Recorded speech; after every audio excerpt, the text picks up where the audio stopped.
अस्सलामुअलैकुम। नवाज शरीफ की अब खैर नहीं। लंदन से वापस लाकर मुल्क की अदालतों में पेश करने और करप्शन केसेस की जल्द अज जल्द समाअत करने का हुकूमती अज़म सामने आ गया। पनामा केस से शुरू होने वाली करप्शन कहानी का ड्रॉप सीन होने के करीब। पाकिस्तान पर या करप्शन रहेगी या नैब। जस्टिस रिटायर्ड जावेद इकबाल की कही बातें करप्ट अनासर के कानों में गूंजने लगीं। सुप्रीम कोर्ट की तरफ से करप्शन केसेस की समाअत रोजाना की बुनियाद पर करने और कम से कम वक्त में फैसला करने के अहकामात सामने आ गए। नैबज़दा रहनुमाओं को दिन में तारे नजर आने लगे। उनकी परेशानियां और भी बढ़ गईं। पीडीएम का मुस्तकबिल क्या होगा? क्या नैबज़दा रहनुमा अब पीडीएम जलसों में शिरकत करेंगे? वज़ीर आज़म इमरान खान करप्ट अनासर को सजा दिलवाने के इस मिशन में कहां तक कामयाब रहेंगे? ये हैं हमारे आज के मौज़ूआत जिन पर हम बात करेंगे। लेकिन वीडियो में आगे बढ़ने से पहले आपसे गुजारिश है कि अगर आपने अभी तक हमारा चैनल अपनी दुनिया टीवी सब्सक्राइब नहीं किया है तो अभी सब्सक्राइब करें। साथ में बेल आइकॉन को ज़रूर प्रेस करें ताकि लेटेस्ट अपलोड होने वाली हमारी वीडियोस का नोटिफिकेशन आपको बर वक्त मिलता रहे। वीडियो को लाइक करें, शेयर करें अपने दोस्तों के साथ और कमेंट बॉक्स में अपनी राय का इजहार ज़रूर करें।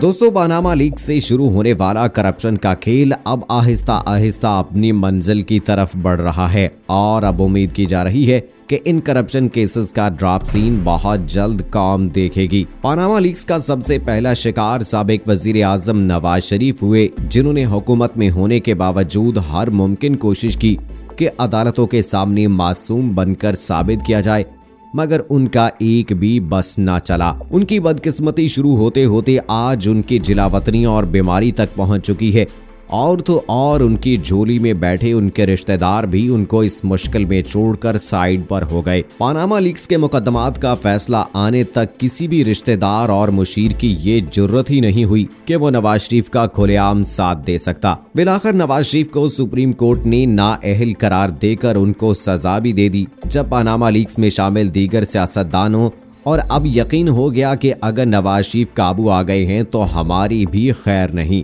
नवाज शरीफ जिस तरह कूचाए इक़्तिदार से बदनाम होकर निकले, अगर कोई संजीदा सियासतदान होता तो वो कब का सियासत को खैर बात कहकर तौबा ताइब करके मुल्क व कौम की खिदमत के लिए खुद को पेश कर देता और सियासत से किनारा कशी इख्तियार कर लेता। शरीफ खानदान की ये सिफ्त है कि वो सियासत और इक़्तिदार को भी कारोबार की तरह हैंडल करते हैं। शरीफ खानदान ने अदालतों को जितने भी सबूत दिए, उन्हें अदालतों ने नाकाफी और झूठ करार देकर फैसले सुनाए। पूरी कौम ने इन मुकदमात के ट्रायल्स की ऑब्जर्वेशन सुनी। कौमी और बैनुल अक़वामी मीडिया ने इन ट्रायल्स को भरपूर कवरेज दी। सवाल ये है कि मुल्क की अदालतों कानून की नज़र में नवाज शरीफ कौमी मुजरम करार पाए, मगर वो खुद अपने आप को मुजरम तस्वुर ही नहीं करते। वो कारोबार को तो करना चाहते हैं, मगर ये नहीं जानते कि कारोबार में कितने पैसे कहां से और कब आए। वो मुनाफा हासिल करना तो जानते हैं, मगर उनको ये भी मालूम नहीं कि इनकी कंपनियों के अकाउंट्स कितने हैं और इनमें कहां से पैसे आ जा रहे हैं। शरीफ खानदान और बिलखसूस नवाज शरीफ की सिर्फ एक ही गर्दान है कि वो बेगुनाह हैं। करप्शन के तमाम केसेस झूठे हैं। दूसरे लफ्जों में पूरी अदलिया और मुकन्ना झूठी है, मगर सिर्फ नवाज शरीफ सच्चे हैं। वजीर आज़म इमरान खान की 22 साल जिद्दोजहद सिर्फ एक नुक्ते के गिर्द घूमती है कि वो मुल्क में करप्शन और माफिया का राज खत्म करना चाहते हैं। इस हवाले से उन्हें गुज़श्ता 2 सालों में बेपनाह मुश्किलात का सामना भी करना पड़ा, ताहम अभी तक उनके अज़म को झुटलाया नहीं जा सका। वज़ारत उज़्मा का हलफ उठाते हुए भी उन्होंने करप्ट अनासर को यही पैगाम दिया कि अब उनकी खैर नहीं। पनामा के फैसले आने के बाद मुस्लिम लीग नून, पीपल्स पार्टी और दीगर सियासी जमातों को इमरान खान अच्छे नहीं लग रहे, मगर हालात ने इन जमातों को अजीबो गरीब दौराहे पर ला खड़ा किया है कि वो ना चाहते हुए भी इस दलदल में धंसते चले जा रहे हैं। तहरीक इंसाफ के गुजरे 2 सालों में मुस्लिम लीग नून की तरफ से इमरान के बयानिए की खुलकर मुखालफत की गई, मगर इनकी एक ना चल सके। फिर इसने पीपल्स पार्टी और मौलाना को सहारा देने के लिए पुकारा। फिर यूं हुआ कि पीडीएम का वजूद अमल में आ गया, जो जमहूरियत के बचाव नहीं बल्कि मफादात के बचाव के लिए है। एपीसी तकरीर, गुजरांवाला तकरीर, नवाज शरीफ का बयानिया सियासी कशीदगी की उरूज की निशानियां हैं। एपीसी में तकरीर के बाद नवाज शरीफ ने खुद मुसीबत को कहा कि आओ मेरे गले लगो, जबकि गुजरांवाला जलसे में बाकी कसर भी निकाल दी। इन सारे मामलात ने इमरान खान को जोश दिलाया और फिर उन्होंने कह दिया कि मेरी तरजीहात सिर्फ दो हैं। अव्वल ये कि नवाज शरीफ को किसी भी तरीके से पाकिस्तान लाकर अदालतों में पेश करना और दूसरी करप्ट माफिया के केसेस को जल्द से जल्द मुकम्मल करना। वजीर आजम और इनके साथियों ने इन दोनों तरजीहात पर फौरी तौर पर काम शुरू कर दिया है। साबिक वजीर आजम नवाज शरीफ की वापसी के लिए हुकूमत बरतानिया को खत लिखा जा चुका है, जबकि दूसरी तरजीह करप्शन केसेस की जल्द समाअत के अहकामात भी आज सुप्रीम कोर्ट ने जारी कर दिए। मीडिया रिपोर्ट्स के मुताबिक सुप्रीम कोर्ट ऑफ पाकिस्तान ने करप्शन के मुकदमात की रोजाना की बुनियाद पर समाअत का हुक्म दे दिया है। चेयरमैन नैब को अदालती अहकामात पर अमल दरामद यकीनी बनाने की हिदायत कर दी।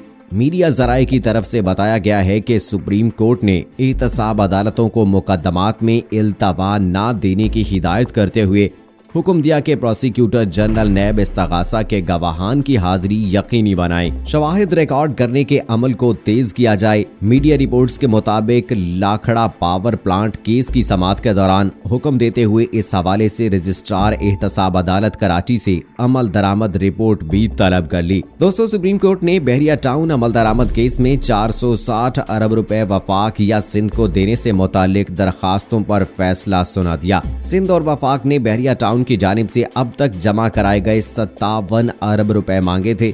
बहरिया टाउन कराची की जानिब से अब तक जमा कराए गए 57 अरब रुपए की रकम से मुताल्लिक महफूज शुदा फैसला सुनाया गया, जहां सुप्रीम कोर्ट ने अपने फैसले में कहा कि बहरिया टाउन से मिलने वाले 460 अरब रुपए से सिंध में नए तरक्याती मंसूबे शुरू किए जाएं। पहले से जारी मंसूबों पर बहरिया टाउन से मिलने वाला पैसा खर्च नहीं हो सकेगा, जबकि बहरिया टाउन अमल दरामद केस में अटॉर्नी जनरल की कमीशन बनाने की इस्तदा मंजूर कर ली गई।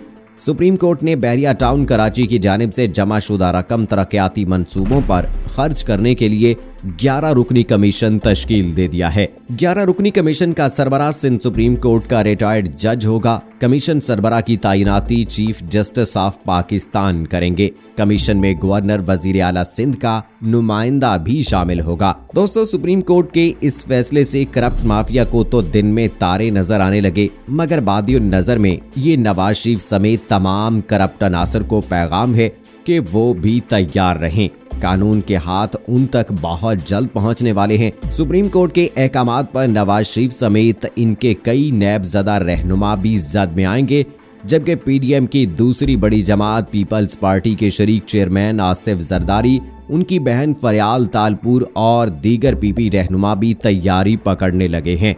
बज़ाहिर लगता तो यही है कि करप्शन माफिया के तनाजुर में नवाज शरीफ और हुकूमती जंग अपने ड्रॉप सीन की तरफ बढ़ रही है। दोस्तों, इस हवाले से आपकी क्या राय है? आप अपनी राय का इजहार कमेंट बॉक्स में जरूर कीजिएगा। मुझे अगली वीडियो तक इजाजत दीजिए। फी अमानिल्लाह।